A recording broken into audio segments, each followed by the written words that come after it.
hago ese cotejo. Yo me encargo de hacer eso. Bien, gracias María. ¿Vamos? Vamos. ¿Listo?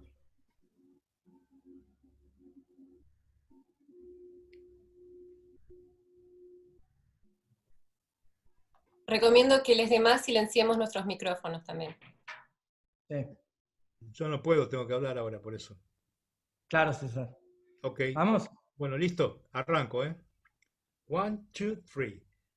Buenas tardes a todos a este nuevo conversatorio organizado por el Instituto de Cultura Jurídica de la Facultad de Jurídica y Ciencias Sociales de la Universidad Nacional de La Plata. En esta oportunidad vamos a introducir la temática de la desigualdad social vista la nueva crisis, que va a estar conferenciada por la doctora Sol Minoldo, doctora de CONICET, CIEX, de la Facultad de Ciencias Sociales de la Universidad Nacional de Córdoba, y los postdoctorandos Mauro Pisteche, con asentamiento en el Instituto de Cultura Jurídica, en este momento realizando una estancia en la Universidad de McGill, en Montreal, Canadá, y Francisco Bertis, realizando una estancia en la Biblioteca del País Vasco, y que ahora se me fue de la cabecita. Pero bueno, ahí está otro doctorando nuestro, especialista en el tema de vivienda, con esa tesis él aprobó su doctorado, y esperamos que los tres nos den una conferencia sobre esta temática tan actual, sobre todo en el marco de esta pandemia. No nos olvidemos que, hago mi pequeño aporte, estamos en presencia de una depresión económica que no es lo mismo que una recesión económica. Es decir, en este momento la Argentina ha perforado el nivel de actividad económica que tenía en 2002, su peor momento. Pero no lo hace como un país aislado, lo hace en el medio de una depresión mundial.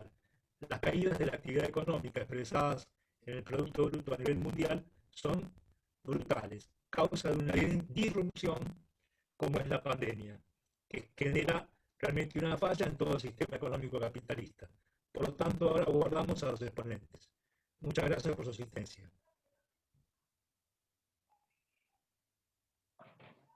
Bueno, Comienza muchas hablando gracias. entonces Sí. Sol Minoldo, quien obviamente va a ser la primera exponente. Muchas gracias. Muchas gracias, César. Gracias. Bueno, muchas gracias a quienes están escuchando. Yo voy a abrir un poco para dar un marco a cómo pensamos la política social y los derechos socioeconómicos, o cuál es la función de la política social en eso. No me voy a centrar tanto en la cuestión puntual de la crisis o de la pandemia, sino en pensar este marco porque por ahí hay como muchas discusiones en las que estas ideas me parece que están implícitas y está bueno un poquito ordenarlas.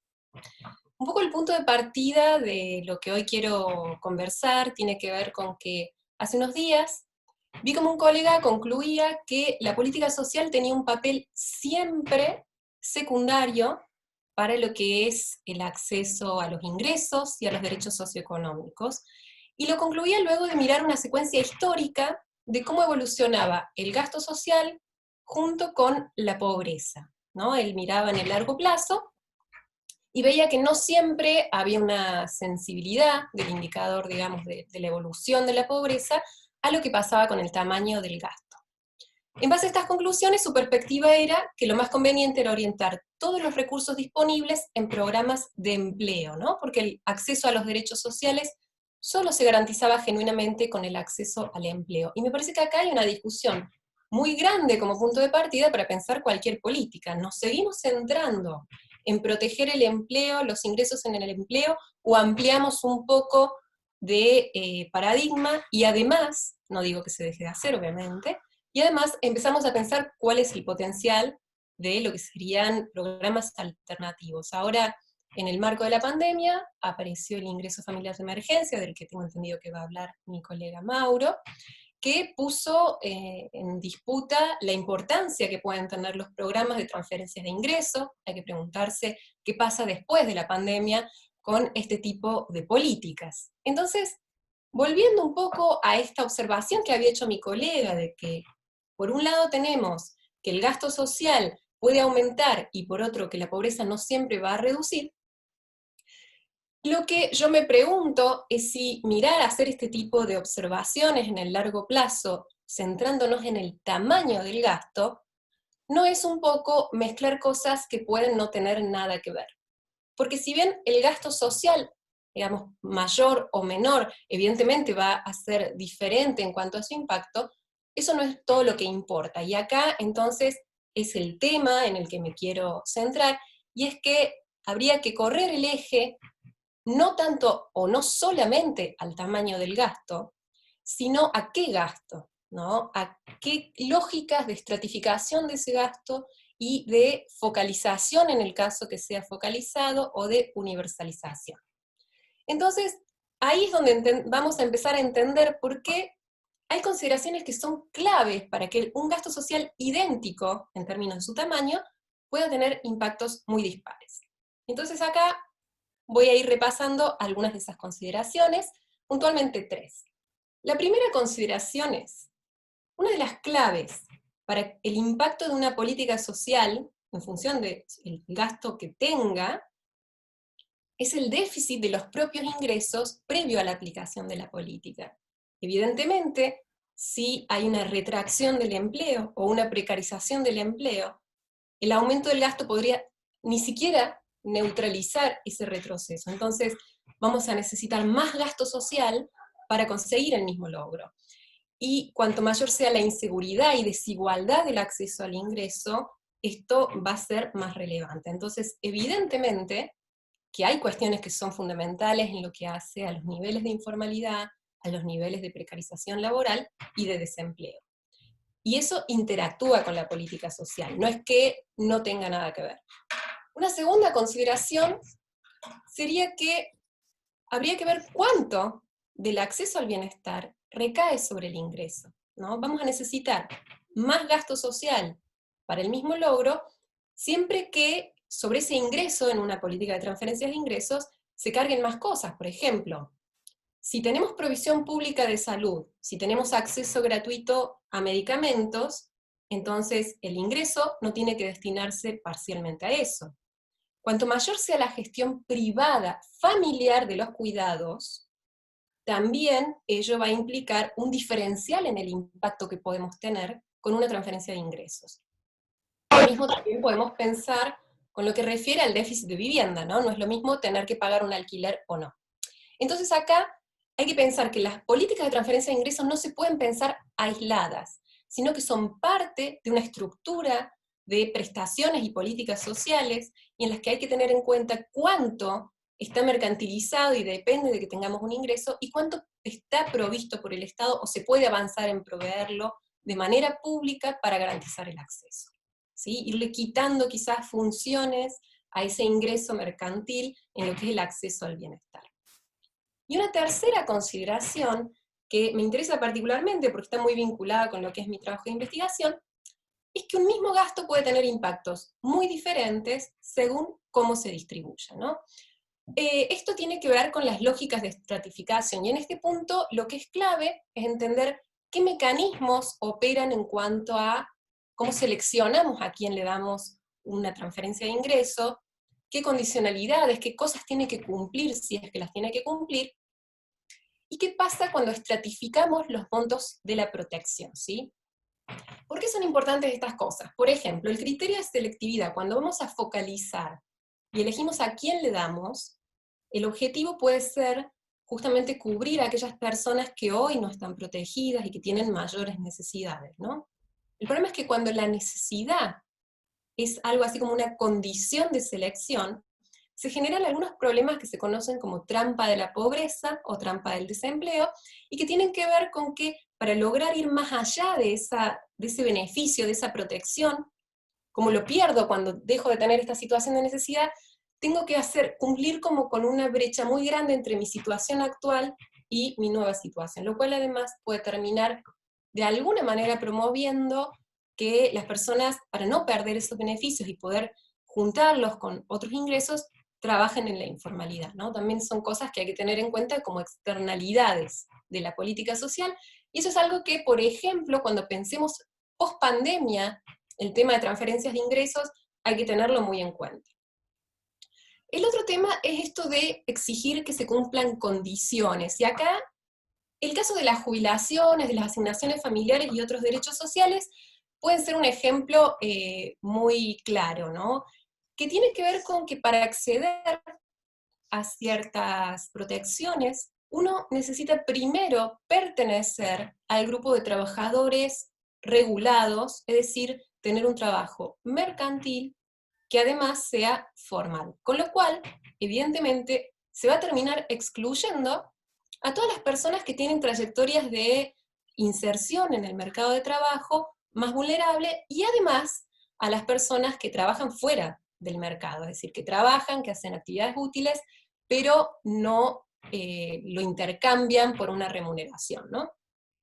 Y esto genera inequidades. En el caso de las personas mayores, por ejemplo, con el sistema de jubilaciones, cuando les pedimos una trayectoria de cotizaciones, es decir, haber estado insertos en el mercado laboral formal, lo que va a pasar es que hay un perfil de las personas que quedan excluidas, que no es neutro. O sea, no es solamente el problema de la exclusión en sí, sino que además es una exclusión que refuerza inequidades previas, ¿no? Que perjudica especialmente a personas que han tenido trayectorias más vulnerables. Por ejemplo, personas que han llegado a la vejez sin ahorros, con menos bienes que les resuelvan sus necesidades básicas, posiblemente con menos condiciones óptimas en cuanto a lo que se refiere a vivienda, y también con redes comunitarias y familiares menos favorecidas en la escala de ingresos. Y todo eso implica entonces que se está excluyendo precisamente a las personas que sería, en términos de equidad, prioritario proteger. Y acá hay otro tema que surge, y que ya no es el parámetro de cómo se accede, o si incluimos o excluimos, sino el tema de cómo distribuimos, ¿no? Y algo que tenemos como súper naturalizado en Argentina es la idea de que la política social de jubilación, es decir, el asegurar los ingresos en la vejez, tiene que tener una relación con lo que eran nuestros ingresos laborales, ¿no? Lo que se llama sustitución de ingresos laborales. Estos ingresos, entonces, van a ser diferentes, van a ser mayores cuanto mayor haya sido nuestro salario y cuanto más tiempo hayamos podido permanecer en el trabajo formal. Esto no es menor y no es un detalle, porque la verdad es que el sistema de jubilaciones es la principal política social, la principal política de transferencias de ingresos, en términos de cantidad de personas involucradas, en términos del tamaño del gasto, ¿no? Entonces, cómo se distribuye ese gasto social va a tener un impacto enorme sobre sus repercusiones en términos de contribuir a que se cumplan los derechos socioeconómicos de las personas, garantizar esos derechos socioeconómicos, eliminar o al menos reducir la pobreza, y redistribuir la renta que supongo que podemos acordar como punto de partida, está muy desigualmente distribuida la riqueza, el acceso a los ingresos, y no de una manera precisamente acorde ni a las necesidades ni a los esfuerzos, ¿no? Entonces, si esa distribución es injusta, el redistribuirla viene a ser como parte de las funciones de la política social. Y si bien a veces se señala que, bueno, digamos, la desigualdad entre, por ejemplo, jubilaciones no es idéntica a la del mercado, porque es varias veces menor, porque tenemos un piso y un techo, lo cierto es que no deja de ser similar en el sentido de que se terminan concentrando los ingresos que se transfieren en los sectores más pudientes, lo que se llama una concentración pro rico del gasto social. Y eso evidentemente, esa tendencia a esta concentración del gasto en los sectores más favorecidos en la escala de ingresos, reduce muchísimo el potencial de esta política social para cumplir con los objetivos de los que hablaba recién. La contracara sería el efecto que tiene la distribución de montos uniformes, ¿no? Que por sí sola es mucho más progresivo que la sustitución. Entonces, ¿qué pasa? Cuando se aplican políticas que tienden a reducir la desigualdad, por ejemplo, como fue lo que se conoció como achatamiento de la pirámide, o los cambios en la movilidad que han sido tan discutidos este año y que se hubieran discutido en una ley si no se hubiera llevado ese proyecto totalmente puesto a la pandemia. Son cuestiones que, esa reducción de la desigualdad son cuestiones que tienden precisamente a modificar, o al menos suavizar, esta distribución pro-rico del gasto, ¿no? Y lo mismo hay que pensar que esta reducción de la desigualdad nos permite levantar el piso, o sea, son como dos cosas que vienen de la mano. Los ingresos mínimos, si yo distribuyo menos concentrado en los más ricos, me va a permitir que sean más altos. Entonces, evidentemente, si yo incremento el gasto social, el impacto que voy a ver no va a ser el mismo si lo hago con una lógica de estratificación y sustitución de ingresos, que si lo hago con una tendencia a romper esa lógica o a una protección, digamos, más uniforme. Y entonces, evidentemente, la correlación o la sensibilidad que va a tener el indicador de pobreza va a ser completamente distinta. Y esto hay que tenerlo en cuenta porque muchas veces la discusión pareciera centrarse en que no hay que discutir la desigualdad en las jubilaciones, ¿no? Y esto pasa en muchas otras discusiones, ¿no? Hay que pensar si realmente nos interesa que el gasto social cumpla con estos objetivos y maximizar la eficiencia del gasto social para cumplirlos. Hay que pensar entonces en la importancia que tienen las formas en que distribuimos y la forma en que seleccionamos a la población objetivo de toda política social, ¿sí? Porque es verdad que con un mayor gasto el piso de protección se puede elevar, ¿no? Sin alterar esta desigualdad interna, y muchos dicen, no, no hay que redistribuir lo que hay, sino que hay que poner más plata. Pero sí es cierto que se puede levantar así el piso, también es cierto que ese nuevo gasto, o incluso si redistribuimos el previo, se distribuye mucho mejor, o por lo menos tiene un impacto mucho mayor, si lo distribuimos con criterios equitativos. Con relación al tema del acceso, además, hay toda una cuestión de paradigma, de seguir pensando los derechos solo para el sector de trabajadores mercantiles, porque en realidad, como decía antes, eso nos lleva a una exclusión, no solamente de trabajadores informales, que es un problema enorme en América Latina, que es muy difícil y muy persistente, muy difícil de resolver. De hecho, asistimos a la creación de nuevas formas de trabajo precarias, ¿no? Que son como estas pseudo-autónomas o formas uberizadas. Y después tenemos una cuestión de incorporar la perspectiva de género y entender que hay una división sexual del trabajo, donde los trabajos que se concentran en las mujeres y que están fuera del mercado no son remunerados, y eso afecta la autonomía de muchas mujeres. Y el acceso indirecto a derechos, porque precisamente el derecho está asociado al trabajo remunerado, entonces refuerza asimetrías de género. En esto de ampliar, entonces, una de las formas es tratar de poner como un piso mínimo de lo que queremos alcanzar, a lo mejor desde el trabajo remunerado, y luego ampliar al resto de los sectores. Sol. Por ejemplo, permitiendo que reciban la asignación por hijo también las personas que no están insertas en el mercado laboral, o permitiendo que se jubilen personas que no tuvieron trayectorias laborales largas en el mercado formal. Eso es una manera. Sí. Sol, ¿podés redondear? Sí. Y la otra, entonces, es pensar directamente, concebir de manera universal directamente el diseño de los derechos.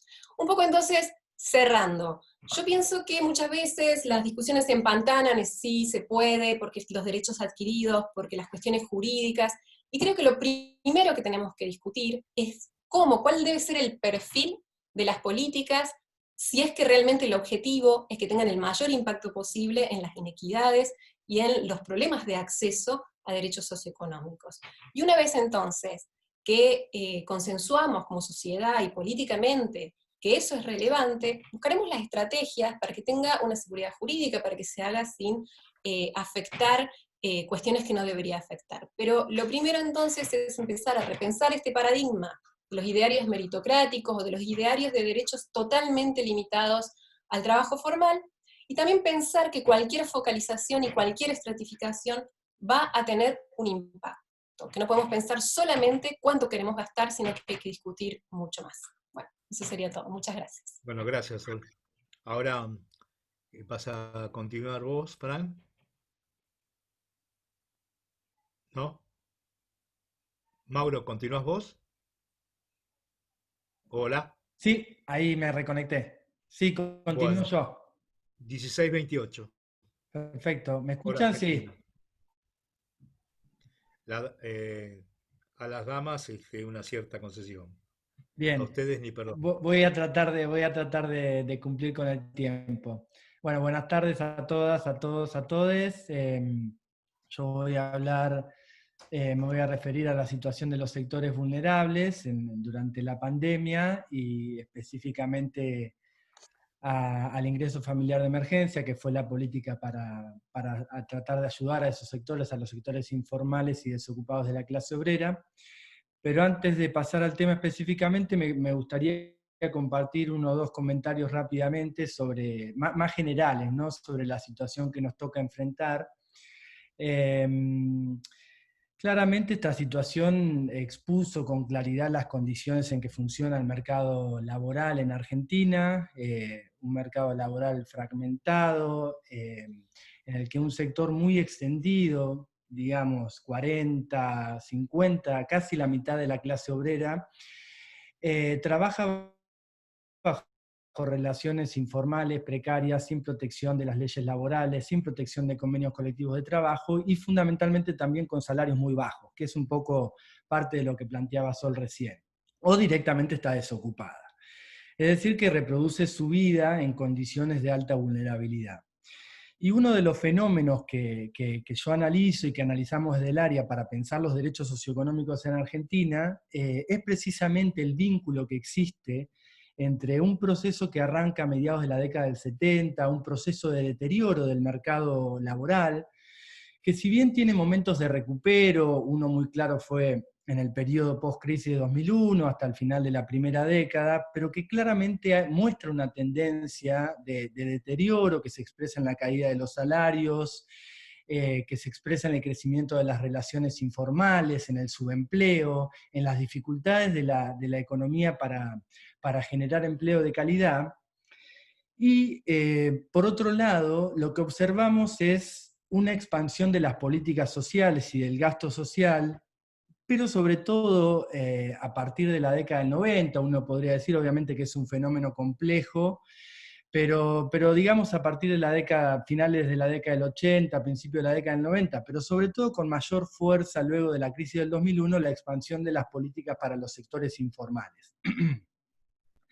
Algunos ejemplos mencionaba Sol recién, pero la asignación universal por hijo, las moratorias previsionales para los trabajadores informales y desocupados son grandes ejemplos de políticas para estos sectores. No me puedo extender mucho en esto, pero si tuviéramos que definir las características de esta expansión y de estas políticas, podríamos decir que han sido políticas en general con una amplia cobertura, con una buena cobertura en términos de cantidad de beneficiarios, pero de una calidad entre regular y muy mala, diría yo. En términos cualitativos han sido políticas precarias. Esto lo podemos discutir después si queda lugar para el debate, pero me parece importante señalarlo.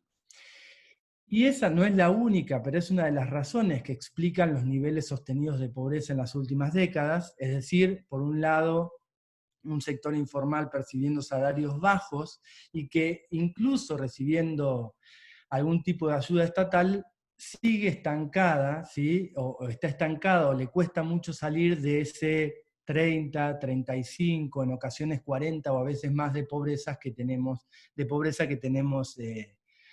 en Argentina, que por momentos mejora, pero que desde hace décadas muestra niveles que son muy altos. Y cuando hablamos de pobreza, muchas veces nos vamos familiarizando con estos números y ya no nos sorprende tanto, pero estamos hablando de cifras que son muy altas y de vulneraciones de derechos que son múltiples, que son sistemáticas y que además son sostenidas en el tiempo.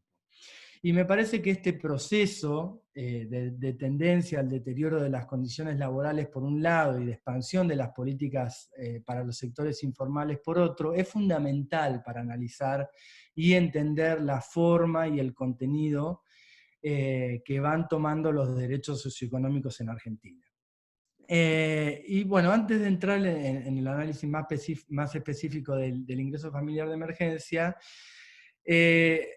tengo que señalar que Argentina se reproduce desde hace décadas, desde hace mucho tiempo, a expensas de esa fuerza de trabajo abaratada y de vidas precarias. Es decir, que la acumulación de capital en Argentina necesita y empuja desde hace décadas, desde hace tiempo, para bajar los costos laborales, que es una discusión que sobrevuela todo el tiempo con un lenguaje distinto muchas veces, pero lo que nos dedicamos al tema y las que nos dedicamos al tema sabemos de qué es lo que estamos hablando. Y Argentina tiene un problema con eso en términos regionales y demás. Y esa búsqueda de la baja de los costos laborales y de la precarización de la fuerza de trabajo obviamente se traduce en niveles, en condiciones de vida más precarizadas y en niveles de pobreza mayores y demás. Así que tenemos un problema profundo, estructural, y por supuesto lo último que necesitábamos en una situación como la que estaba ya viviendo Argentina era el coronavirus, ¿no? Bueno, ahora sí me gustaría compartir algunas reflexiones sobre el ingreso familiar de emergencia, que como todos saben y todas saben es una política, una ayuda que da el Estado Nacional a las familias de los sectores informales y desocupados que se quedaron sin ingresos como consecuencia del coronavirus y de las medidas que se tuvieron que adoptar. Por un lado, decir que el IFE mostró esta radiografía preocupante del mercado laboral de la que hablamos, por la cantidad de personas que se inscribieron, más de 12 millones de solicitantes, pero también por los niveles de precariedad que arroja esa radiografía. Y además, desde mi punto de vista, esto es algo que sujeto a debate, y como vamos a ver ahora, abona la lectura de políticas estatales con amplia cobertura, pero muy precarias, más allá de todas las consideraciones que podamos hacer sobre lo atípico y sobre lo grave del contexto que enfrentamos, de la situación económica y del esfuerzo fiscal que implica para el Estado una política así. El IFE lo que se propuso fue compensar la pérdida o la grave disminución de los ingresos que sufrieron los sectores informales como consecuencia de la emergencia sanitaria. Me gustaría plantear dos cuestiones centrales sobre el tema, que tiene varios ribetes, pero dos cuestiones centrales. Uno tiene que ver con los problemas en el diseño y luego en la ejecución de la política, y el otro con el debate sobre la capacidad y sobre la eficacia que puede tener la política para combatir la pobreza.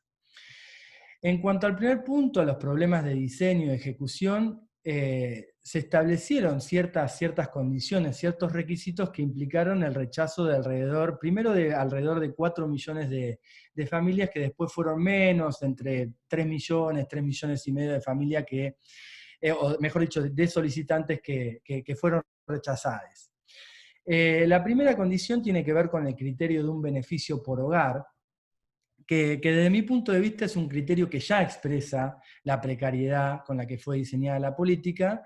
Debería haber sido un beneficio por persona mayor o por persona sostén del hogar, porque muchas veces el IFE vino a reemplazar la pérdida o la disminución considerable de 2, quizás hasta 3 o 4 ingresos en el hogar. Entonces, reemplazar una ayuda estatal, un solo ingreso, mejor dicho, reemplazar 2 o 3 ingresos que venía obteniendo la familia, aunque fueran precarios, por uno solo, ya expresa la precariedad de la política. Y por otro lado, otro requisito importante es que en el hogar no podía haber ningún tipo de ingreso en blanco. Así que si, por ejemplo, alguien de la familia tenía unas horas en un colegio, o por ejemplo, en el hogar vivía o vive una jubilada, un jubilado que cobra la mínima, eso ya era motivo de rechazo. Lo mismo con el análisis del historial económico de la familia, si los ingresos familiares de los últimos 6 meses superaban un determinado monto, alrededor de 34.000 pesos mensuales, según el decreto y la resolución que reglamentaron esta política, no se configuraba una situación de real necesidad. Es decir, que el Estado consideraba que la familia tiene espalda para bancarse la crisis y la interrupción de ingresos sin ayuda estatal. Y estamos hablando de valores que son muy modestos,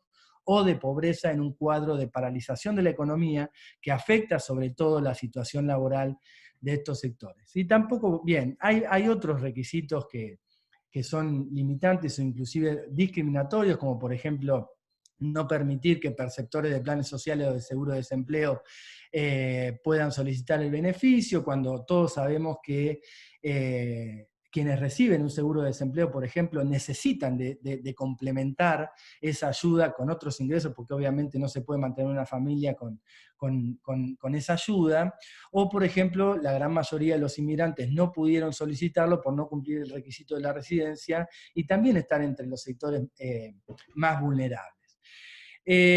Así todo, digamos, el número de beneficiarios alcanzados fue bueno, fue importante, estamos hablando de casi 9 millones de beneficiarios, pero también tenemos que decir que una de cada tres, una de cada cuatro familias quedaron afuera, y entonces en ese sentido el diseño habla más de, digamos, la cantidad de beneficiarios, habla más del cuadro de vulnerabilidad y de precariedad de estos sectores que de una pretensión de universalidad y de alcanzar a todas aquellas familias que lo necesitaran. Después vinieron las dificultades con el pago del beneficio, que todos y todas conocemos, que se pueden entender parcialmente por la magnitud de la política y porque tuvo que ser implementada de un día para el otro, en un contexto muy caótico y demás, pero también hay que decir que la cuarentena fue decretada o se puso en funcionamiento el 19-20 de marzo, y durante el mes de abril, que era el objetivo que tenía la política de que todos lo cobraran y todas lo cobraran durante el mes de abril lo cobró menos del 30% de beneficiarios, que eran aquellos que ya estaban percibiendo una ayuda estatal, específicamente la asignación universal por hijo. Y en este tipo de situaciones el tiempo es clave, por eso lo señalo, más allá de que pueda ser comprensible, digamos, ciertos errores, digamos, para una política tan grande y que tiene que ser implementada de un día para el otro, pero 2 meses después de parate, más de la mitad de las familias, o la mitad de la familia, todavía no había cobrado el primer IFE. Y el segundo pago del IFE, si bien fue un poco más prolijo, también tuvo problemas, y más de 100 días después de cuarentena, muchas familias solo habían cobrado un IFE. Y hay también una falta de previsibilidad muy importante en esta política, que para estos sectores es muy importante. Y además ahora se suma el problema de que el tercer pago del IFE sería solo para las regiones que están con más problemas relativos a la pandemia, es decir, el área metropolitana de Buenos Aires, el Chaco y alguna que otra provincia. Esto implica que el número de beneficiarios se va a disminuir sustancialmente, y creo que también habla una vez más de la precariedad de la medida, porque si bien se puede haber levantado la cuarentena en la mayoría de las regiones del país, eso no significa que la economía se reanuda automáticamente y que los sectores vulnerables recuperan o tienen capacidad para recuperar sus ingresos de un día para el otro. Así que lo veo problemático. Y por último, y lo más obvio, tiene que ver con el monto del IFE y con la periodicidad, naturalmente. Si bien se habla de un beneficio de 10.000 pesos, tenemos que decir, si lo prorrateamos, ya que no se paga mensualmente, sino al menos cada 2 meses, se trata de un beneficio de 5.000 pesos mensuales por hogar. Y esto equivale alrededor del 30% de un solo salario mínimo mensual, que en este contexto es insuficiente para cualquier familia, más allá de su conformación, que haya sufrido una pérdida total o considerable de ingresos. Las autoridades han dicho que el IFE representa una parte importante de la canasta básica, pero en realidad, incluso si sumáramos para una familia tipo, por ejemplo, de 2 adultos y 2 menores, las 2 asignaciones universales que le corresponden mensuales, esto representa, IFE más 2 asignaciones universales, alrededor del 25% de la canasta mensual de pobreza, y alrededor del 65% de la canasta de indigencia. Inclusive sumando otras ayudas, la tarjeta alimentaria y demás, en ningún caso se arrima, si se quiere, a una parte importante de la canasta básica, como han afirmado las autoridades.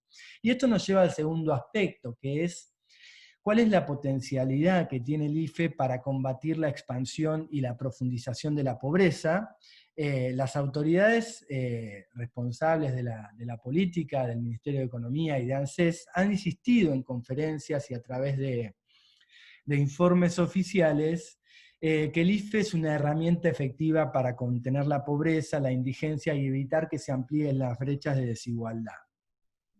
Bueno, hay un informe, un muy buen informe que hizo la Dirección Nacional de Género y de Igualdad, que conduce Mercedes Alessandro, ahora no recuerdo bien el nombre, y también otro informe presentado por el ministro de Economía Guzmán, un informe desprolijo de mi punto de vista que señala que en base a ejercicios de simulación que el IFE evitaría entre 5 y 6 puntos porcentuales de aumento de pobreza y también de aumento de la indigencia, y textualmente dice que se evitaría que entre 2,5 millones aproximadamente y 4 millones de nuevos pobres o de personas caigan en la pobreza. Todavía no podemos decir con seguridad si está aumentando la pobreza en Argentina, y esto lo sabremos recién en octubre, cuando el INDEC publique los números del segundo trimestre de 2020, pero a juzgar por las características del beneficio, los problemas en ejecución, los resultados que van arrojando los indicadores económicos y sociales, parece más prudente al menos dudar de la efectividad del IFE para contener la expansión y la profundización de la pobreza. Trato de acelerar porque me quedan algunas cositas. Nosotros hicimos del Instituto de Cultura Jurídica una encuesta sobre la evolución de la situación económica de las familias potencialmente beneficiarias del IFE. Durante el mes de abril los resultados son muy desalentadores. Voy a utilizar, no voy a gastar el tiempo dando datos, pero bueno, las familias tuvieron que endeudarse en el mes de abril, más de la mitad de las familias tuvieron que endeudarse, más de la mitad de los hogares no llegó a pagar los gastos básicos, es decir, alquiler, servicios y comida, muchos no pudieron pagar el alquiler, y nuestra encuesta, que abarcó más o menos un poco más de 1.000 hogares, y no es una muestra muy grande, es indicativa, no podemos considerar que los resultados son concluyentes, pero están en concordancia con otros estudios, con una muestra más grande, como por ejemplo el del Observatorio de la Deuda Social de la Argentina de la UCA, que muestra para el mes de mayo más o menos los mismos guarismos, todos muy, muy preocupantes. Así que para abreviar, yo diría que es muy difícil pensar en que el IFE haya sido efectivo para combatir la pobreza en este trimestre de medidas, digamos, preventivas y sanitarias extremas para contener la expansión y la profundización de la pobreza. Lo que probablemente vayamos a ver, ojalá me equivoque y ojalá nos equivoquemos los que estamos viendo esto, pero es muy probable que vayamos a ver una expansión de la pobreza, pero también una profundización de la pobreza, que es también otro punto, es decir, familias que ya eran pobres, pero que no estaban tan lejos de la línea de acceder a la canasta básica, se hayan alejado cada vez más. Y eso se traduce no solamente en mayores vulneraciones de derechos, sino que también en que va a costar todavía más esfuerzo al Estado, al mercado laboral, etcétera, que permitir, o sea, posibilitar que esas familias salgan de la pobreza en algún momento. Y acá planteo lo último, algo que me parece central para los que trabajamos estos temas. Está claro que había que ayudar a los sectores vulnerables que no tienen una protección laboral, y que la respuesta estatal fue más o menos rápida, más allá de los problemas que marcamos, y además, si bien otros países implementaron, incluso en la región, medidas como esta, obviamente no fueron todos, pero es una responsabilidad estatal de primer orden atender a estos sectores. Muchas veces se pasa por alto y es muy común el planteo, bueno, no critiquemos o no critiquemos tanto porque también el Estado podría no haber hecho nada, no haber ayudado, y entonces deberíamos mirar el vaso medio lleno, por decirlo de alguna manera. Yo creo que no es así. Obviamente que hay que ser realista, no estamos en Noruega, el Estado tiene una capacidad fiscal limitada, pero En primer lugar, el Estado y los organismos competentes son responsables de la protección de los sectores vulnerables, no solo de la situación actual, sino también de la situación previa, es decir, que en Argentina no se respeten los derechos laborales mínimos, y también el Estado es el que dispuso las medidas que afectaron el funcionamiento de la economía, que hicieron que estos sectores se aíslen, digamos, y que pierdan total o sustancialmente sus ingresos. Entonces, el Estado tiene la responsabilidad de protegerlos y de utilizar todas las herramientas y recursos disponibles para asegurar la más amplia protección a los sectores vulnerables. En nuestra comprensión, en mi comprensión, en este contexto económico, el IFE no parecería cumplir esa exigencia constitucional e internacional de garantizar al menos la protección de los hogares frente a la amenaza de la pobreza y de una mayor vulneración de los derechos. Y cierro. Yo lo vengo planteando desde el principio y me ha costado discutir y debatir con mucha gente. Hay un vínculo indisociable entre las medidas sanitarias y las económicas. Las medidas de prevención, que han sido muy buenas y que venimos bastante bien todavía en lo sanitario, pero tienen un costo enorme, y tienen un costo enorme para los sectores vulnerables. Si esas medidas no van acompañadas por una protección económica real e integral, el mayor peso de la crisis lo pagan desde abajo, y eso nosotros tenemos que ponerlo en cuestión, ¿sí? Porque eso no es algo inevitable. Es algo inevitable que la economía iba a pegar mucho, como en todos lados, pero no es inevitable, inevitable que sí o sí el mayor costo de la crisis lo tengan que pagar desde abajo. Bien, eso era parte, por lo menos, de lo que quería decir. Gracias. Bueno, escuchamos a Francisco Berti entonces ahora con su exposición. Bueno, muchas gracias César, muchas gracias a todas.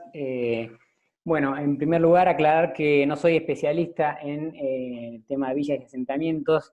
Hay muchas investigadores, amigos que sí han trabajado esta cuestión, pero la idea, viendo que los sectores más afectados y golpeados por la crisis del COVID son las habitantes de las villas y asentamientos populares, cobraba interés plantear un poco, bueno, cómo se llega a esa situación, ¿no? Y en ese sentido, a nosotros nos parece que la crisis, durante la crisis no emergen nuevos conflictos, sino lo que se evidencia o se descubren son problemas estructurales que tienen que ver con el acceso al hábitat y a la vivienda de los sectores populares. Es decir, en nuestro país, en América Latina en general, los sectores populares resuelven sus necesidades habitacionales en parte, o en una parte importante, a través de la autoproducción del hábitat.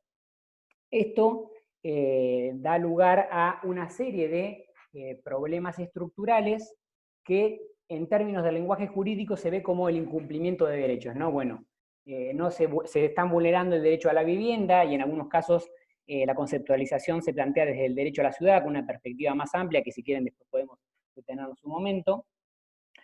A su vez, como muchos de las villas o de los asentamientos populares están localizados en áreas inundables o cercanas a basurales, también se afecta el derecho a la salud.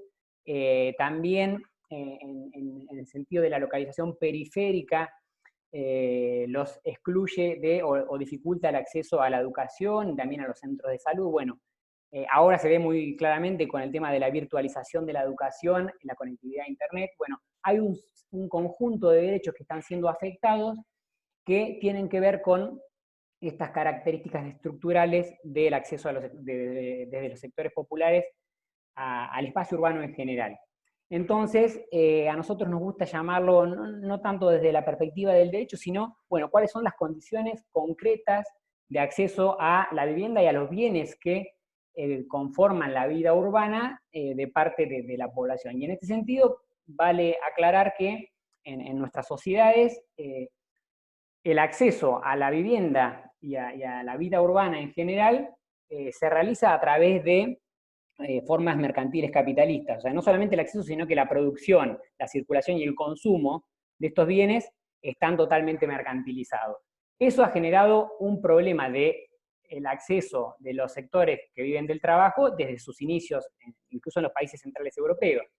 Es decir, el problema de la cuestión de la vivienda, cuando es planteado por Engels, es una cuestión que nos hace mirar continuamente la variable ingresos económicos para pensar cómo estos sectores resuelven el problema de la vivienda.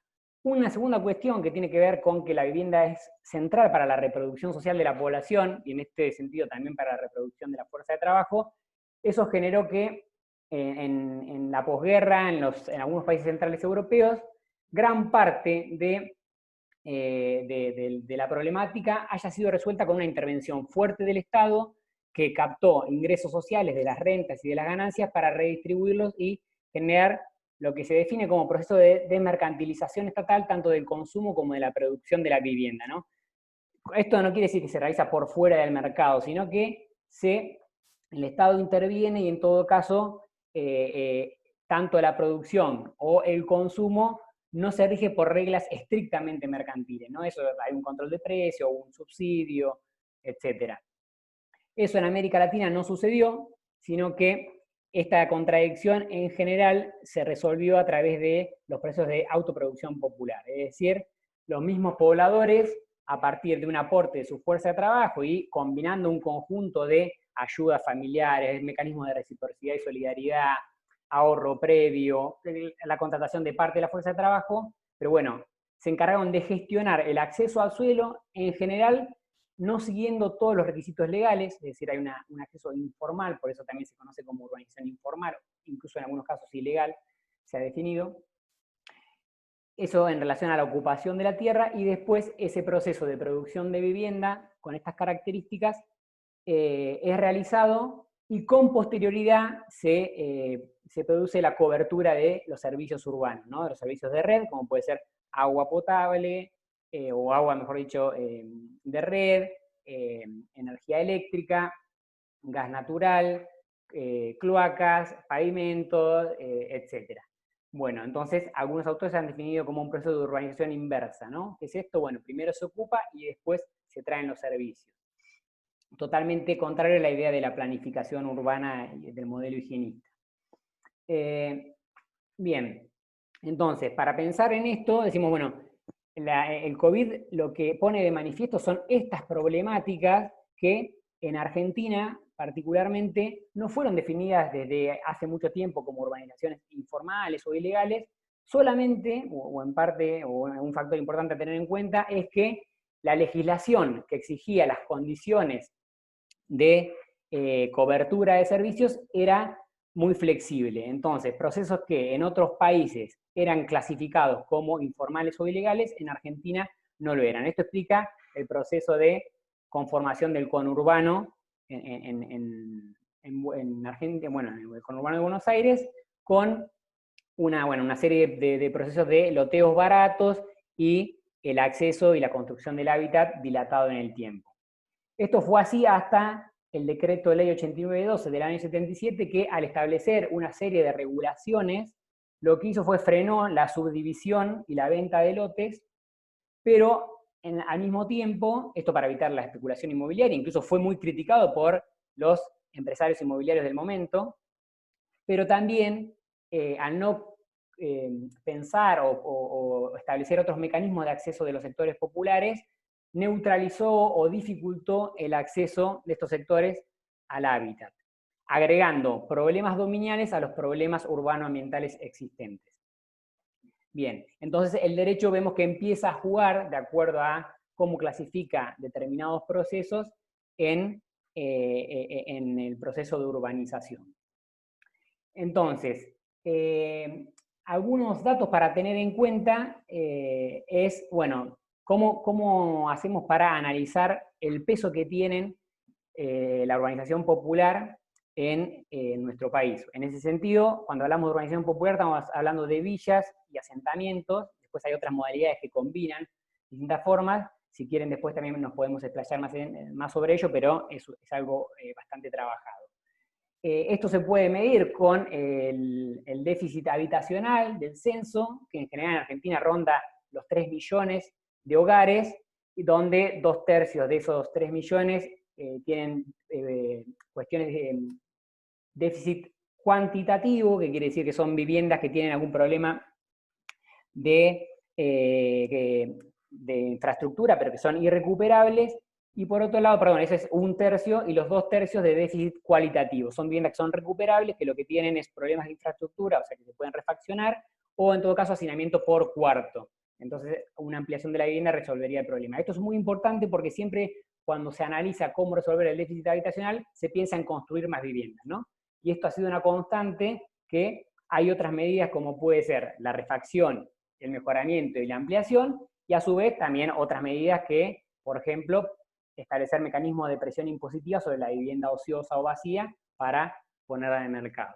Bien, entonces, como los últimos datos censales que tenemos son del año 2010, seguimos algunos información que se ha construido a partir del observatorio que mencionaba Mauro, el observatorio de la deuda social, y algunas de estas cuestiones para tener en cuenta el hábitat informal han evolucionado favorablemente en los últimos, desde el año 2010 al 2015 y del 2015 al 2019, ¿no? Esto se puede ver en la disminución del hacinamiento, en porcentajes menores, pero bueno, hay alguna disminución del porcentaje de hacinamiento y de la tenencia, de la vivienda precaria. También ha mejorado la cobertura de algunos servicios, sobre todo de agua corriente y cloaca, pero en esta situación, o mejor dicho, para problematizar esos datos, nos interesa plantear que una serie de investigadoras e investigadores, un conjunto, mejor dicho, da cuenta de la problemática a la hora de cuantificar y medir la evolución y la dinámica del hábitat popular. ¿Por qué? Porque, bueno, la forma de relevamiento de los datos del censo dificulta la posibilidad de evaluar en concreto cómo se va transformando esta modalidad. Sí, en los últimos años se han desarrollado otras metodologías con la aplicación de sistemas de georreferenciación de datos, de geolocalización, y ahí podemos ver que, me refiero a, hay un libro que se llama La ciudad renegada, que coordina Cristina Cravino, donde da cuenta de todas estas cuestiones de la problemática de medir o evaluar la dinámica de estas tipologías.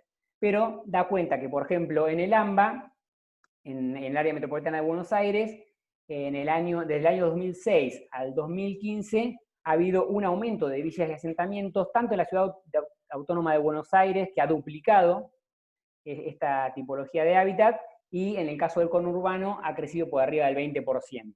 Este crecimiento detectado en el AMBA entre el año 2006 y el 2015 también se dio en La Plata, también lo podemos pensar en la provincia de Buenos Aires, y no lo podemos pensar en términos nacionales porque no hay un registro. Recién el registro se ha creado en el año 2017. Entonces, a medida que vemos los trabajos que han utilizado una combinación de fuentes para medir la evolución de esta forma de producción de hábitat, vemos que hay un constante crecimiento, y lo llamativo es que no solamente crecen en contextos de crisis económica, sino en momentos de crecimiento económico, como el que fue en Argentina entre el año 2003 y 2008, con una tasa de crecimiento de la economía cercana al 8%, estas tipologías siguieron creciendo. Entonces ahí aparece una cuestión de, bueno, cómo el mercado de suelo urbano genera una apropiación desigual del ingreso y básicamente no genera oferta para un sector de la sociedad bajo las formas mercantiles, ¿no? Esto es un problema central. Bien. Otro de los problemas que tienen estas modalidades de producción del hábitat son la fuerte densificación, ya de algo de eso hablábamos, tanto en el aumento de población dentro de los barrios como un crecimiento en la extensión, esto es decir, nuevos asentamientos, nuevas villas, y un crecimiento de la superficie de los existentes. A su vez, sufren un proceso fuerte de inquilinización. Esto se estima que al principio de la década del 2000 los inquilinos y las inquilinas representaban el 10%, y ahora en algunas tipologías, en algunos barrios, llegan a alcanzar porcentajes cercanos al 50%, con unas condiciones de precariedad muy fuertes.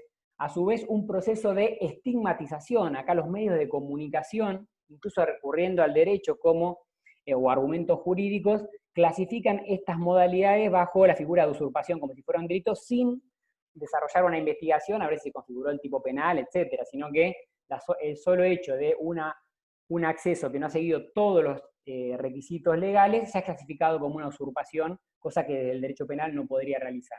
Esto genera una estigmatización que es reproducida por los medios de comunicación y también por algunos sectores algunos sectores sociales, vinculados a los sectores medios sobre todo. Bien. Entonces, en relación a estas problemáticas, nos interesa plantear, por un lado, las medidas que se aplicaron frente al COVID, brevemente, pero fundamentalmente lo que nos interesa es plantear algunas dudas sobre qué va a pasar con algunas políticas que se venían implementando que intentaban resolver algunos de los problemas que están vinculados con la urbanización popular. Entonces, frente al COVID, lo que podemos decir es, o nombrar, mejor dicho, es el decreto 320, que suspendió los desalojos por falta de pago de los alquileres hasta el 30 de septiembre, congeló los precios de los mismos y prorrogó los contratos, que incluye los alquileres de una habitación en un hotel o en un inquilinato, que también son modalidades del hábitat popular, pero también deja abierta a otras modalidades, lo que incluiría a las villas. Lo que en muchos casos, como estos contratos no se certifican ante escribano, hay dificultades para hacer valer este decreto. Pero después, otra de las medidas que se aplicaron fue el pasar del quédate en tu casa a quédate en tu barrio, ¿no? Como la principal consigna del aislamiento obligatorio no contemplaba la situación de estas vecinas y vecinos, ya que uno de los principales problemas que veíamos es el hacinamiento y otro, el tema de la falta de servicios urbanos como para, por ejemplo, cumplir adecuadamente las medidas de higiene. A su vez, se aplicó el programa, el programa, la política de detectar, que también fue muy cuestionada por los mecanismos de estigmatización que generaba al no filtrar la información de los afectados, de los contagiados, con lo que podía generar de las reacciones sociales que se ha visto en todos los sectores, también en el caso de los barrios populares. Y esto ha sido muy denunciado por las organizaciones sociales, incluso estableciendo o sugiriendo un protocolo de actuación. Pero ya para cerrar, lo que nos interesa discutir es, bueno, ¿qué va a pasar en este contexto de post-pandemia con aquellas políticas, sobre todo vinculadas, por ejemplo, en la provincia de Buenos Aires con la Ley de Acceso Justo al Hábitat, que intentaban capturar las plusvalías urbanísticas, a su vez incidir en el reparto de los costos y los beneficios de la urbanización? Y hay un trabajo muy bueno de Juan Pablo del Río y Pablo González que analiza la implementación concretamente del programa Lotes con Servicios, ¿no? Como mecanismo de generación de suelo urbano. Por otro lado, lo que comentaba recién, el RENAVAP, ¿qué va a pasar con este Registro Nacional de Barrios Populares que fue establecido en el año 2017, que reconoció la existencia de más de 4.400 barrios y que fue atado a una posterior ley en el año 2018, la ley del régimen de regularización dominial para la integración sociourbana, que por un lado reconoce a los barrios algo positivo, pero fue muy cuestionada por la poca difusión que tuvo en el momento de la sanción, e incluso que particularmente cabe traer a colación, hablaba de la expropiación o ordena la expropiación de todos los inmuebles donde estén localizados los barrios populares, y como fuera una medida propuesta por el gobierno anterior, no fue tan criticada por los medios de comunicación ni generó una movilización de rechazo popular. Y junto a esto también nos interesa pensar, bueno, además de estas medidas, ¿qué va a pasar con, por ejemplo, el Plan Argentina Construye o el Plan Nacional de Suelo Urbano que ha sido anunciado por el gobierno? Porque nos parece que también el sector inmobiliario posiblemente intente, para dinamizar la construcción, intente reclamar ciertas garantías que incluso pueden llegar a ser flexibilizaciones normativas para aumentar, por ejemplo, sus márgenes de rentabilidad. Así que eso lo dejo planteado para el debate. Muchas gracias.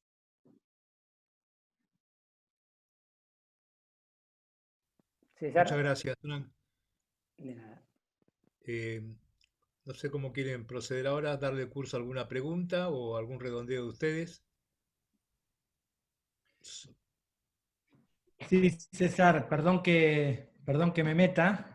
No, al contrario. Hay en el chat, Ya veo. si querés, no sé si lo tenés ahí para ver, Sí. hay algunas preguntas.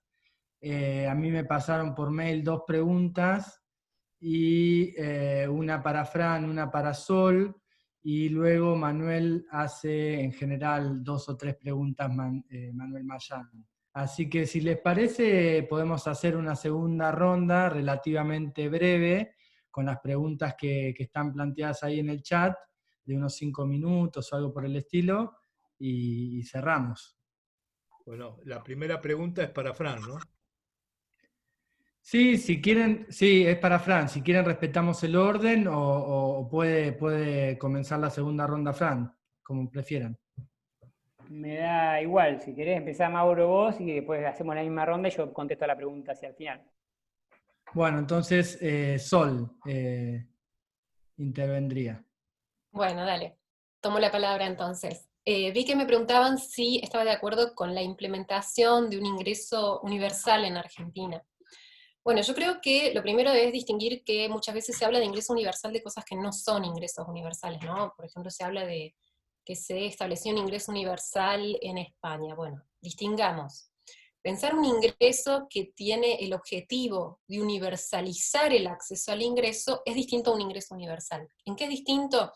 En un caso, vos con una política focalizada que se le da solamente a algunas personas, buscas universalizar, y en el otro estamos hablando de un ingreso que se le da a todas las personas, en todos los niveles de ingreso. Personalmente, yo creo que la universalidad tiene que ser el objetivo en el acceso a los derechos, y creo que en América Latina es muy complicado avanzar en un programa de transferencias universal realmente, principalmente por lo que yo considero que son las dificultades de financiamiento a las que me voy a referir ahora. Pero otra cosa que quiero reforzar es que no creo que haya que pensar en el ingreso ciudadano como una especie de solución clave o central o única, ¿no? Porque si bien hay un problema en lo que es el acceso al ingreso, como recién mencionaba, hay otras cuestiones que también son importantes que se puedan proveer desde el Estado, y me refiero, por ejemplo, a sistemas de cuidados, me refiero a un genuino acceso a la salud de todas las personas, entre otras cuestiones, el tema del acceso a la vivienda.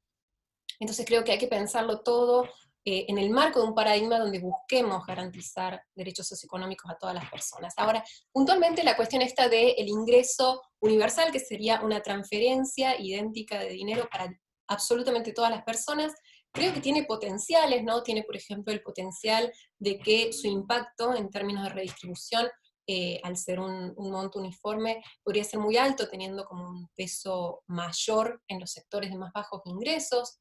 Podría cambiar un poquito las relaciones de fuerza de negociación laboral, porque ya no estaría en juego para una persona la posibilidad de quedarse sin ningún tipo de ingreso del que depende su subsistencia y la de su familia en muchos casos. Y tiene muchísimas ventajas porque, por ejemplo, evitamos el problema de que con la focalización dejemos gente afuera que deberíamos incorporar, o que con la focalización se termine generando esto de las trampas de la pobreza y del desempleo y demás. Ahora, ¿qué pasa? La mayor dificultad que yo veo es que financiar el ingreso universal implicaría una redistribución económica enorme para hacerlo vía impositiva, y en este momento no veo la viabilidad política para hacerlo. Es decir, todavía estamos esperando que se logre el consenso para algo tan básico como un impuesto excepcional a las más grandes riquezas, por única vez, en un contexto de pandemia y de catástrofe nacional. Si no hemos logrado, si el gobierno no ha logrado el consenso para llevar eso a discutir al recinto todavía, me parece idílico pensar que podríamos avanzar en una reforma tributaria de las dimensiones que requiere un ingreso universal. Y la vía de hacerlo con emisión me parece que nos trae algunos problemas en materia económica, como por ejemplo toda la cuestión de qué pasaría con aquellos sectores medios y altos que reciben ese ingreso y puedan querer volcarlo a la compra de divisa, y ahí entramos en algunos problemas ya más macroeconómicos, que sería complicado profundizar en tan poquito tiempo. Pero, entonces, lo que yo sí me quedaría con el tema de ingreso ciudadano es en pensar en ir al menos gradualmente hacia ese paradigma de la universalidad, y tratar en los diseños que hagamos de las políticas públicas, de buscar la maximización del impacto redistributivo, de maximizar el hecho de llegar realmente a los sectores que hoy están más vulnerables, estos sectores que Mauro estuvo insistiendo en que están en una situación muchas veces dramática y las ayudas que llegan son insuficientes, ¿no? Entonces, yo empezaría por a lo mejor algún tipo de aplicación gradual que nos permita también, a partir de ahí, ver hasta qué punto es viable avanzar en más cosas. En ese sentido, yo creo que, por ejemplo, a veces los consensos también se consiguen a medida que las cosas se hacen realidad. Por ejemplo, cuando se hizo la moratoria previsional en Argentina, que permitió universalizar el acceso a las jubilaciones de forma transitoria, ¿no? Para lo que eran las generaciones de personas mayores de ese momento, en realidad casi se hizo por accidente, tendría que decir, porque si uno lee lo que fue el debate, no eran conscientes de lo que tenían entre manos, y cuando eso se hizo realidad, se generó un consenso tan grande sobre la importancia de esa seguridad básica, ¿no? En los ingresos de las personas mayores, que después ni siquiera un gobierno liberal que intentó avanzar en restablecer la desigualdad entre jubilaciones, pudo pensar en volver a dejar sin acceso de ningún tipo a las personas que no llegan contributivamente, ¿no? Entonces, como que de alguna manera creo que la implementación, al menos gradual, podría servir, pero siempre hay que tener en cuenta esas dos cosas que mencioné, ¿no? El paradigma es universalizar el acceso al derecho, por un lado, es generar equidad en la distribución en que lo hagamos, y no todo depende del ingreso, hay muchas otras cosas que me parece que hay que pensarlas con políticas que acompañan la seguridad de los ingresos. Eso sería todo, gracias. Gracias, Ro. ¿Quién va a continuar? ¿Mauro? Sí, si les parece, sí, perfecto, Sol. Bueno, yo voy a tratar de hacer referencia a la pregunta de Manuel sobre qué propone como alternativa al IFE o de qué manera se puede mejorar, y si un impuesto a las grandes fortunas permitiría robustecer esta medida de política social. Sí, yo creo que mínimamente, es decir, a lo mínimo que podemos aspirar en este contexto es a que el IFE mejore. Después está la discusión del ingreso básico universal, que recordemos, la CEPAL, que es una organización de Naciones Unidas para América Latina, lo propuso para todos los países de América Latina, estableció, digamos, su costo fiscal, etcétera, etcétera. Y está el debate, empezó el debate en el gobierno, hay algunos diputados y diputadas que lo plantean. Yo creo que todavía está muy verde eso, pero en lo inmediato yo aspiraría mínimamente a tomar el IFE como un buen antecedente que ya resolvió ciertos problemas, es decir, probablemente en una mejora del IFE no tendríamos el problema de la bancarización de la mayoría de los beneficiarios, la construcción de una base de datos sobre condiciones socioeconómicas, que parcialmente se ha ido resolviendo con la implementación del IFE. Pero yo diría que mínimamente tiene que ser mejorado en 3 planos. En primer lugar, la suficiencia, o sea, el monto para cubrir las necesidades básicas y considerando la composición familiar. Es decir, no puede entregarse un beneficio por hogar independientemente de si en ese hogar vive una persona o viven 7. ¿Sí? Y si reciben 2 o 3 asignaciones universales por hijo o no reciben ninguna. Creo que la base de datos generada hasta el momento puede permitir que el monto sea dirigido de una mejor manera considerando la composición familiar. Yo creo que no puede ser el criterio de un beneficio por hogar, que tiene que ser un criterio de un beneficio por adulto mayor, que son aquellos que se suponen tenían ingresos y los perdieron total o parcialmente como consecuencia del coronavirus. Que es una situación, por otro lado, que independientemente de que se levante la cuarentena o que ya se ha levantado en muchos lugares, las consecuencias económicas de esto van a perdurar durante mucho tiempo y eso tiene que ser tenido en cuenta. En segundo lugar, creo que tiene que ser mejorado la celeridad y la periodicidad del pago. Hay que darle previsibilidad a esos sectores. En muchos países, por ejemplo en Chile, por ejemplo en Brasil, ni que hablar en países de primer mundo, se estableció que mínimamente iba a ser entregado 3 veces. En Argentina uno especula que va a haber un segundo pago, que va a haber un tercer pago, etcétera, pero la gente no sabe si mañana va a poder contar con ese ingreso o no. Y mínimamente hay que darle esa previsibilidad. Tiene que ser más rápido y periódico el pago. Y en tercer lugar, yo diría que independientemente de que la cobertura haya sido buena, hay que garantizarlo a todas las familias que lo necesiten, no se puede discriminar a las familias inmigrantes, que ¿qué se les va a pedir a las que no cumplen con la residencia? ¿Que se vuelvan a sus países? Obviamente que hay que cuidar el erario público, que no estamos para tirar manteca al techo, pero tiene que ser una medida que respete derechos básicos, o sea, que respete los derechos humanos básicos, ¿sí?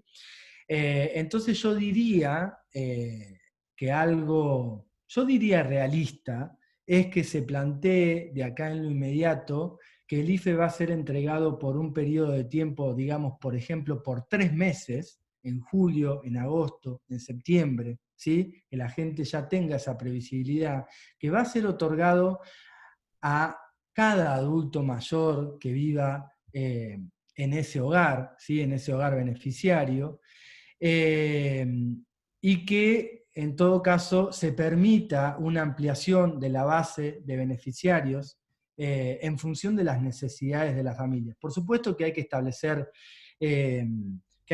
algún límite y que probablemente no se pueda respetar todo, o solucionar todos los problemas que yo planteé en relación a los requisitos, pero tiene... Perdón, no sé si me estoy extendiendo mucho en el tiempo. No, la única observación es que cortamos 15:30 por las razones conocidas. Sí, Entonces, hagamos el uso más eficiente del tiempo y si quieren les sí, hago una preguntita ya para termino. Entonces al final. respondo directamente a la pregunta de Manuel. Tiene que ser mejorado en términos de suficiencia del monto, en términos de celeridad, periodicidad, y también tiene que beneficiar también a otras familias que se quedaron afuera, que son muchas. Y por último, el tema del impuesto. Obviamente que todos, digamos, o sea, yo comparto lo que plantea Sol, o por lo menos parcialmente lo que plantea Sol, en relación a las dificultades que hay para avanzar en hacer que la redistribución camine un poquito más en Argentina y tratar de que los sectores más pudientes, sobre todo los ultra ricos del país, tributen un poco más, y a mí me parece que un impuesto a la riqueza es algo que tenemos que aplicar ya mismo. No tengo la varita mágica de cómo se puede resolver esto, pero me parece que el gobierno y todos los sectores que están a favor de un impuesto a la riqueza en este contexto tienen que presionar más y tratar de lograr un consenso social lo más rápido posible como para sacarlo, porque por otra parte la propuesta que todavía no ha sido presentada en el Congreso de los legisladores del oficialismo no es una propuesta tan osada, no es que se está avanzando sobre la propiedad privada de manera muy agresiva. Entonces me parece que hay limitaciones porque los sectores concentrados se niegan a poner el hombro, por decirlo de alguna manera, pero también creo que hay limitaciones en el propio gobierno de avanzar y, llegado el caso, de tener algún tipo de enfrentamiento que va a ser inevitable con esos sectores que se niegan en todo tiempo y lugar a hacer un aporte para que la crisis no la paguen los de abajo. Mauro, gracias. Fran, Bueno, retomando un poco la pregunta de Mauro y pensándolo en términos generales, creo que la intervención en todas las villas, desde un criterio que tenga en cuenta la integración sociourbana, tanto en lo que pasó en la Villa Azul, más para contener la situación de la pandemia, con lo que generó el bloqueo, con las particularidades que generó el modo de actuar ahí, pero digo, me parece que las actuaciones en todas las villas y asentamientos debe primar algunos criterios que tienen que ver con la integración sociourbana, que tenemos ejemplos, por ejemplo, en lo que pasó en la Villa 20, en la Ciudad Autónoma de Buenos Aires, donde intervino la Secretaría de Integración Sociourbana de Villas dio participación a los distintos sectores organizados dentro de la villa y generó una adhesión y una participación para pensar, para que las pobladoras, las habitantes y habitantes de la villa puedan tener incidencia en la forma de resolución de los problemas del barrio.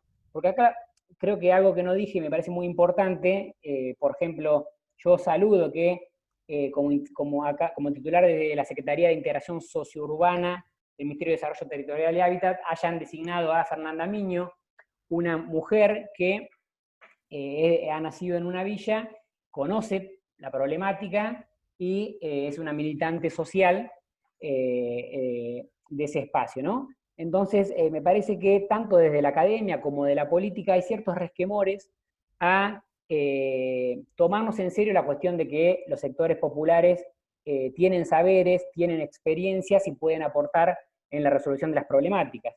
Creo que ha sido clave el rol que ha jugado, por ejemplo, La Poderosa y otras organizaciones sociales en la denuncia de cómo se estaba interviniendo en las villas frente al COVID, la falta de preparación de protocolos, y son actores claves que es necesario que tengan lugar en los procesos de decisión, tanto en una localización concreta, como puede ser la resolución o la integración sociourbana de una villa, como la Villa 20, por ejemplo, de Buenos Aires, pero en términos generales también, ¿no?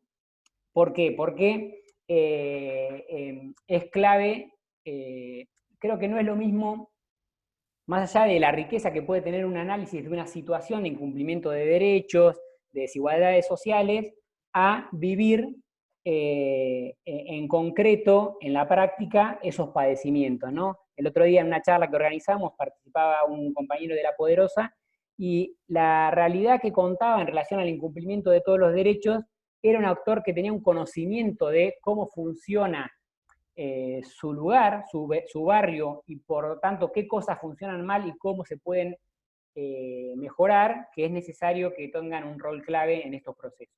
Y ya para cerrar, me parece que es un buen momento, digo, para discutir, como yo les decía antes, bueno, cómo podemos generar procesos de apropiación de parte de la valorización del suelo urbano que sean redistribuidos para, ya sea la reurbanización o la integración sociourbana de villas y asentamientos, como también a la implementación de un plan de viviendas sociales, etcétera. Es decir, bueno, en qué medida, sabiendo, digo, que va a generar resistencia, digo, la tradición nuestra es una tradición de la propiedad privada tomada en términos absolutos o tradicionales, también definida como civilista, que concibe a la propiedad como el derecho principal y que no puede ser regulado. Y eso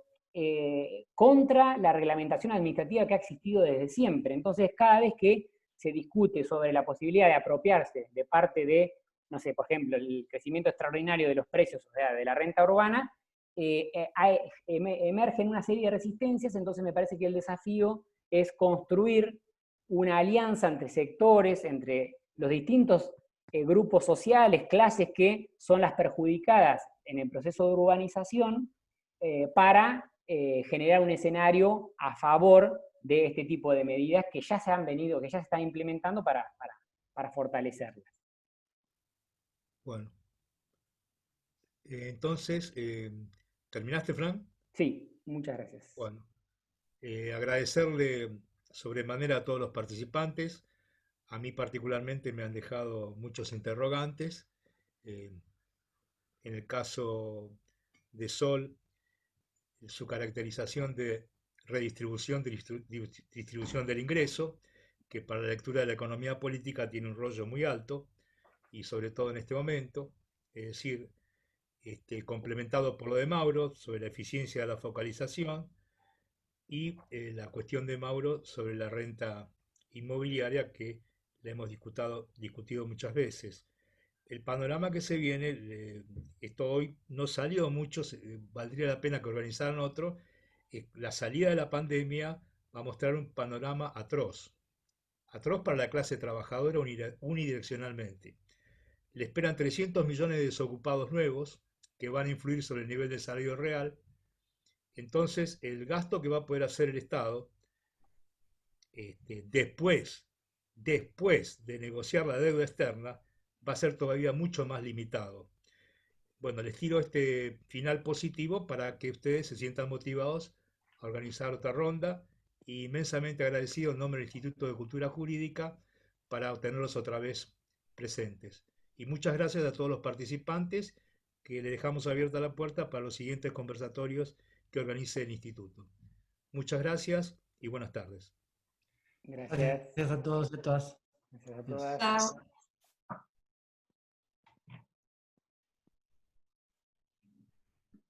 Cierro.